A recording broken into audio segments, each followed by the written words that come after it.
The hilltop of Yodfat is a strong symbol of Jewish courage, horror, and faith. It's the site of one of the most famous battlefields of the Great Jewish Revolt of the 1st century CE.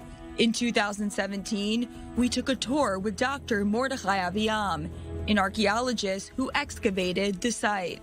In the summer of 67, 60,000 Roman soldiers gathered here, led by General Vespasian and his son Titus. This was a group of 4 legions and some other auxiliary that were gathered from different parts of the Eastern Empire on the fortified hill. There were a few thousand Jews, citizens of this town, and refugees from the villages around. And they were commanded by Josephus Flavius himself, Yosef ben Matityahu.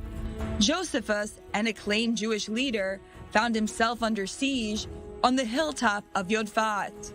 He later surrendered and moved to the Roman side and became one of the most famous historians of the Roman Empire era.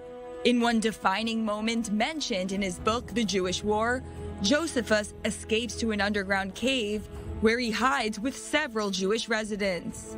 This is the moment when they captured Josephus and his people that were inside. Although that in the story, Josephus said that people will go suicide and only he was stay alive. I don't believe in this story. For Doron ben Shimon, this site also reminds him of another famous battle, the Yom Kippur War of 1973. Doron was a young soldier in the Armored Corps. He took part in the Battle of the Budapest Outpost on the Suez Canal. When I started the war, I was in a tank, and after a few moments, when we started to move to the Suez Canal, the commander of the tank died, and the rest of the 2 soldiers that were up, because they saw him dead, did not function very well, and I was as a driver, and I have to pass mine, and Egyptian soldier was shooting at me with a RPG from 10 meters. What does the horrific 1st century uprising by a small Jewish group have to do with the 1973 war? For Doron, it's an internal feeling that connects him to the story of Josephus and the Battle of Yodfat. We can't understand what is a kind of this attack on a city when blocks of 20 kilograms of stones throwing to the city, breaking everything. And if they fall on a person, the person is thrown to the wall and its bones are breaking and his blood is splashing around. This is a war.